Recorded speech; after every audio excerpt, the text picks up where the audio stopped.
तो आज का टॉपिक है हमारा एलिमिनेशन रिएक्शन। तो पहले हम इसके बेसिक को समझते हैं कि एलिमिनेशन रिएक्शन है क्या।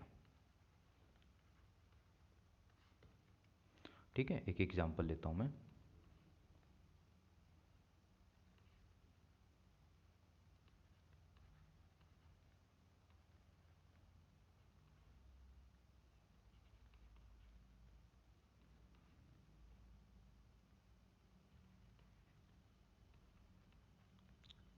तो ये हमारे पास एग्जांपल है। अब देखें, ये रहा आपका ब्रोमीन। ठीक है, इसके जस्ट बगल वाले कार्बन पे हाइड्रोजन, और बेस के प्रेजेंस में रिएक्शन होगा तो यहाँ से आपका H और यहाँ से Br, जब इस वाले कार्बन से आपका Br गायब होगा और इस वाले कार्बन से हाइड्रोजन जब गायब होगा तो इस वाले कार्बन पे आपका आ जाएगा नेगेटिव चार्ज। ठीक है, क्योंकि पॉजिटिव लेकर जाएगा हाइड्रोजन और ये ब्रोमीन नेगेटिव लेकर जाएगा, यहाँ पे आ जाएगा पॉजिटिव चार्ज। इलेक्ट्रोनेगेटिविटी के डिफरेंस की वजह से होता है ये, है ना। हेलोजन है, नेगेटिव चार्ज के साथ ये लिव करेगा, तो कार्बन पे पॉजिटिव चार्ज, हाइड्रोजन है तो ये पॉजिटिव चार्ज के साथ यहाँ से लिव करेगा, तो कार्बन पे नेगेटिव चार्ज, और फाइनली इन दोनों कार्बन के बीच बन जाता है डबल बॉन्ड, जो कुछ ये है। क्लियर?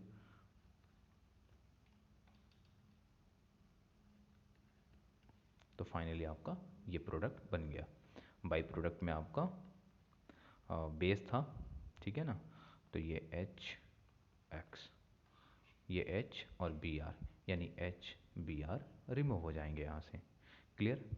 अब इसके टाइप्स की बात कर लेते हैं। तो जिस तरह से हमने न्यूक्लियोफिलिक सब्स्टिट्यूशन रिएक्शन में SN1 SN2 पढ़े थे, ठीक है, वहाँ पे बस न्यूक्लियोफिलिक सब्स्टिट्यूशन को रिमूव कर दो और वहाँ पे एलिमिनेशन रिएक्शंस को यूज कर लेंगे। ठीक है, तो देखें इसके भी टाइप।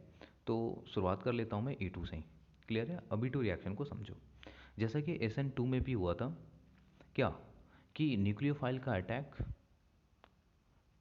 और या फिर मैं ऐसे बोल लूँ कि न्यूक्लियोफाइल का अटैक और कार्बोकैटायन का फॉर्मेशन, ये दोनों एक साथ होते थे। ठीक है, ये लाइन थोड़ा सा मैं मॉडिफाई करूँ कि पहले कार्बोकैटायन का फॉर्मेशन, है ना, और न्यूक्लियोफाइल का अटैक, ये दोनों एक साथ होते थे। जबकि SN1 में हम बात करें तो पहले कार्बोकैटायन का फॉर्मेशन होता था और फिर न्यूक्लियोफाइल का अटैक होता था। लेकिन अगर SN2 था तो उसमें साइमल्टेनियसली होते थे, न्यूक्लियोफाइल कार्बोकैटायन का फॉर्मेशन और न्यूक्लियोफाइल का अटैक, ये दोनों एक साथ होते थे। तो वैसे ही E2 में भी देखें क्या होता है कि एक एग्जांपल से समझते हैं।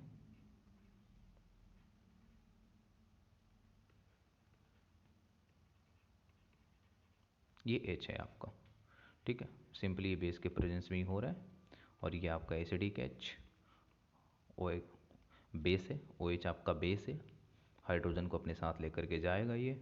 फाइनली उसी टाइम देखें, ये H एक से ज़्यादा बॉन्ड तो बना नहीं सकता, बिल्कुल, और साइमल्टेनियसली Br भी इस कार्बन को लिव कर देगा ये। ठीक है, तो होगा क्या, कार्बन इस कार्बन पे आ जाएगा पॉजिटिव चार्ज और इस कार्बन पे आ गया नेगेटिव चार्ज, और ये OH H को लेकर के गया। क्लियर है? और यहाँ से Br भी रिमूव हो गया, तो Br पे नेगेटिव चार्ज और ये पॉजिटिव चार्ज। फाइनली आपका जो प्रोडक्ट होगा, देख सकते हैं आप, माइनस और प्लस के बीच बॉन्ड बना दें आप, तो कुछ यूँ। ठीक है, अब H2O और Br माइनस। तो ये था आपका E2। अब समझते हैं E1 के मैकेनिज्म को। ठीक है, E1 में क्या होता है।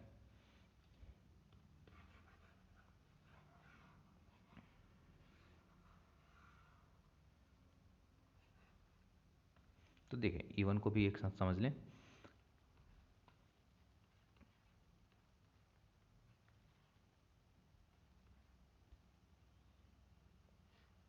तो जिस तरह से SN1 में ये मैं E1 की बात कर रहा हूँ। जिस तरह से SN1 में पहले कार्बोकेटाइन का फॉर्मेशन होता था, फिर न्यूक्लियोफाइल का अटैक होता था, एग्जैक्टली यहाँ पे भी देखिए क्या होगा। Cl है ना, फंक्शनल ग्रुप का रिमूवल सबसे पहले, ठीक है, और यही RDS स्टेप होता है, ठीक है, यानी ये स्टेप स्लो है जिसे आप RDS स्टेप बोल रहे हो। तो इस स्टेप में क्लोरीन का रिमूवल हुआ। फाइनली आगे क्या बनने वाला है, अब कार्बन पे ये पॉजिटिव चार्ज, क्लियर। अब हमारे पास बेस अवेलेबल है, और यहाँ पे ध्यान रखना, थोड़ा सा मैं क्लियर करना चाहूँगा कि बाबू जो E1 रिएक्शन होता है ना, E1 वो वीक बेस के प्रेजेंस में होता है, जबकि E2 जो होता है वो एक स्ट्रॉन्ग बेस के प्रेजेंस में होता है, जैसे सोडियम हाइड्रोक्साइड, पोटेशियम हाइड्रोक्साइड, है ना। तो ये स्ट्रॉन्ग बेस के प्रेजेंस में होगा, जबकि E1 जो रिएक्शन है वो वीक बेस के प्रेजेंस में होता है। जैसे H2O है, एक आपका वीक बेस है, क्लियर। तो वाटर अवेलेबल है यहाँ, लोन पेयर है ही इस पे, क्लियर। ये क्या करेगा, इस वाले हाइड्रोजन, ये अभी किसी भी हाइड्रोजन को, ये भी हाइड्रोजन इसके पास भी है, इसके पास भी हाइड्रोजन है ना, ये तीनों हाइड्रोजन, सॉरी ये तीनों कार्बन के पास 1 2 3, इन तीनों कार्बन के पास जो हाइड्रोजन है ये किसी से भी अटैच हो जाएगा, ठीक है ना, क्योंकि तीनों कार्बन के जो हाइड्रोजन होंगे वो सिमिलर होंगे, क्लियर। क्योंकि कार्बन का भी है ना, सारे के सारे ये 1 डिग्री हैं, ठीक है, तो कोई डाउट नहीं होनी चाहिए। तो फिर इस हाइड्रोजन पे ये अटैक करेगा, एसिडिक एच है, इलेक्ट्रोनेगेटिविटी डिफरेंस की वजह से, तो ये क्या हो जाएगा, ये बॉन्ड ब्रेक कर देगा हाइड्रोजन के बीच। फाइनली बना क्या, देखें आप, ये H को ले गया तो H3O+, ठीक है, H3O+, और ये यहाँ से हाइड्रोजन हटा है तो इस कार्बन पे आ जाएगा नेगेटिव चार्ज। फाइनली आपका जो प्रोडक्ट हो जाएगा कुछ यूँ, क्लियर। और ये जो प्रोसेस होता है ये काफ़ी फास्ट होता है, ठीक है, ये काफ़ी फास्ट होता है। तो इस तरह से आपका E1 का मैकेनिज्म होता है, क्लियर है। पहले फंक्शनल ग्रुप का रिमूवल, देन कोई बेस अटैक करेगा, क्लियर है। और बेस कौन से हाइड्रोजन पे अटैक करेगा, तो बीटा हाइड्रोजन पे, ये ध्यान रखना है आपको, है ना। उस हाइड्रोजन को आप बोलोगे बीटा हाइड्रोजन, क्योंकि कार्बन के जस्ट बगल वाले कार्बन है ना, यानी जो कार्बोकेटाइन है इसके जस्ट बगल वाले कार्बन को ही आप बीटा कार्बन बोल रहे हो, क्लियर है। और इस बीटा कार्बन से जो हाइड्रोजन अटैच होगा उसे आप बीटा हाइड्रोजन बोलोगे, तो बीटा हाइड्रोजन का रिमूवल। अब कुछ एग्जांपल्स लेता हूँ मैं, और ये भी समझने की कोशिश करेंगे कि कौन सा मेजर या माइनर प्रोडक्ट बनेगा, क्लियर है।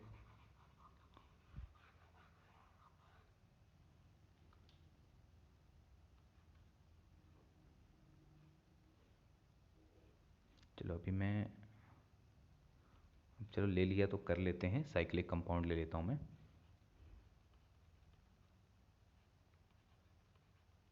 अब देखें, ये बीटा कार्बन, क्योंकि यहाँ पे हाइड्रोजन ग्रुप है, ये आपका बीटा कार्बन, क्लियर है। यहाँ भी H अवेलेबल है, 2H यहाँ पे भी अवेलेबल है आपके। अब सवाल ये कि ये जब Br और H, कौन सा वाला H जाएगा, ये वाला H, ये वाला H, या फिर यहाँ पे जो H अवेलेबल है, तो कौन सा H रिमूव होगा इस Br के साथ, क्लियर है। तो समझे, क्योंकि ये भी आपका बीटा कार्बन ही है, ये जो कार्बन है ये भी आपका बीटा कार्बन ही है, लेकिन ये अलग है इन दोनों से, आप देख सकते हो, इसलिए मैं इसे बीटा डैश लिख लेता हूँ। पॉसिबिलिटी, ये दो प्रोडक्ट बनने की हैं, अभी मैं आपको समझा भी देता हूँ यहाँ पे। दूसरा,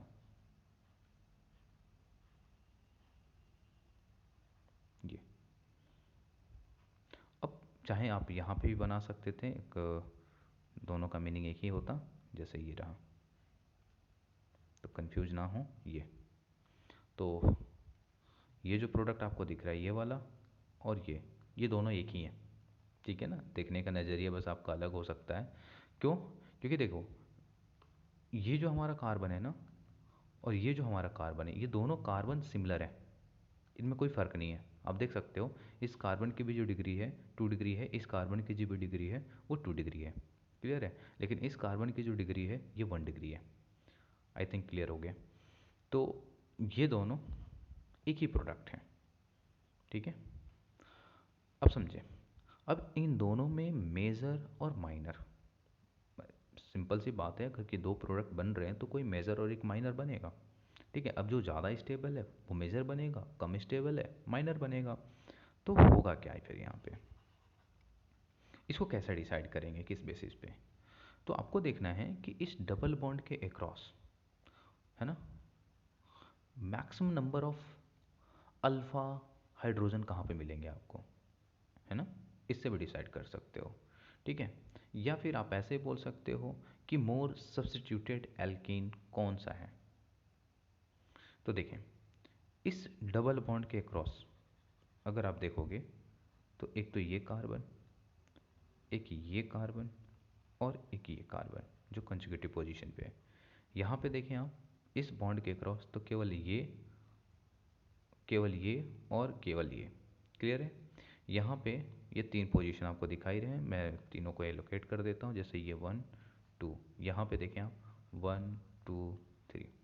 अब आप खुद सोच लें कि मोर सब्स्टिट्यूटेड एल्कीन कौन सा है।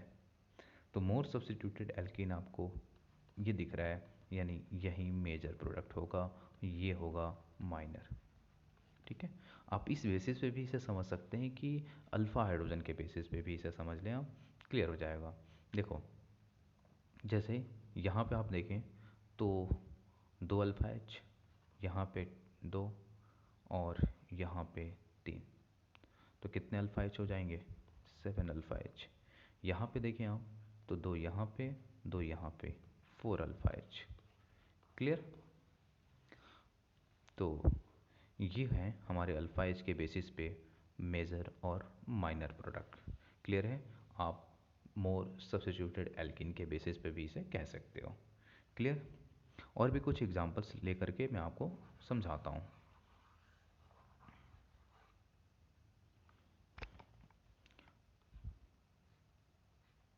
जैसे एक दूसरा साइक्लिक कंपाउंड, अब आपको फिर बताना है कि कौन मेजर और माइनर प्रोडक्ट बनेगा। तो मैं पहले प्रोडक्ट बना देता हूँ आपको, ठीक है, और फिर आप इसे बताएं।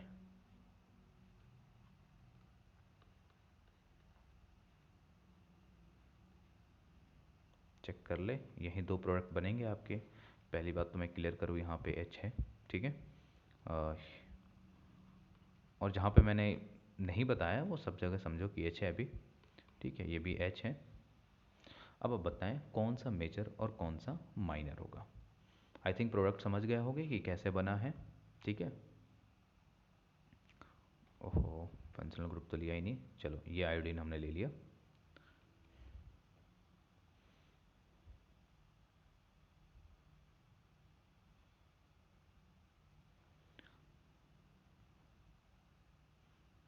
क्लियर। तो फिर यहीं पर वही चीज़ रिपीट हो रही है, कॉन्सेप्ट सारा वही लग रहा है कि मोर सब्स्टिट्यूटेड एल्किन कौन सा है, वही हमारा मेजर प्रोडक्ट होगा, क्लियर।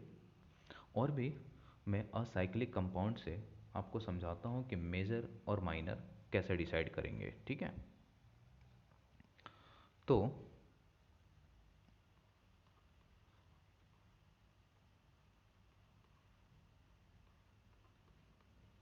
अब देखें यहाँ पे, आप मेजर और माइनर प्रोडक्ट बनाएं खुद से, एक बार खुद से प्रैक्टिस करें। ध्यान रहे मैं बेस अगर नहीं लिखूं तो समझ लेना कि बेस तो है, ठीक है ना, क्योंकि एलिमिनेशन रिएक्शन बेस के प्रेजेंस में ही होगा। अब E1 है, E2 है, उसके बेसिस पे हम बेसिस भी अलग अलग लेंगे, क्योंकि इवन रिएक्शन जो होता है वो वीक बेस के प्रेजेंस में होता है, जबकि E2 रिएक्शन में स्ट्रॉन्ग बेस के प्रेजेंस में होता है। तो आओ देखते हैं इसके आंसर क्या होंगे फिर। तो क्लोरीन यहाँ से रिमूव, तब इसके पास ऑप्शन है या तो यहाँ से H को ले जाए अपने साथ या फिर यहाँ से H को ले जाए। अब कौन से H को ले जाएगा, ठीक है। फिर यहाँ पे जो फाइनल हमारा मेजर और माइनर प्रोडक्ट बन रहा है, फिर मोर सब्स्टिट्यूटेड एल्कीन को ही चेक करना है। तो देखिए पॉसिबिलिटी क्या है, एक तो ये बन जाए या फिर ये बन जाए। अब आप देखिए मोर सब्स्टिट्यूटेड एल्कीन कौन सा है या फिर maximum number of alpha H कौन सा है, कितने हैं किसमें, या मैक्सिमम है। तो देखिए यहाँ पे एक तो ये और एक ये ग्रुप, ठीक है, इस डबल बॉन्ड के क्रॉस। यहाँ पे देखिए आप, तो एक ग्रुप आपका ये हो गया, एक ये हो गया और एक ये। तो मोर सब्स्टिट्यूटेड एल्कीन आपका नीचे वाला है और ये लेस सब्स्टिट्यूटेड है, क्योंकि दो ही हैं यहाँ पे और यहाँ पे तीन है, तो अल्फ़ा एच भी यहाँ पे ज़्यादा होंगे, ठीक है। तो इस तरह से आप डिसाइड करोगे मेजर और माइनर प्रोडक्ट। अब मैं क्लियर करूँ कि ये किस रूल के अकॉर्डिंग होता है। उस रूल को आप बोलते हो सैडजेफ, सैडजेफ या जेडसेफ, ठीक है। सैडजेफ या जेडसेफ से मीनिंग है इनके अकॉर्डिंग वो मेजर प्रोडक्ट बनता है ना, जहाँ पे maximum number of substituted alkene बन हो, ठीक है।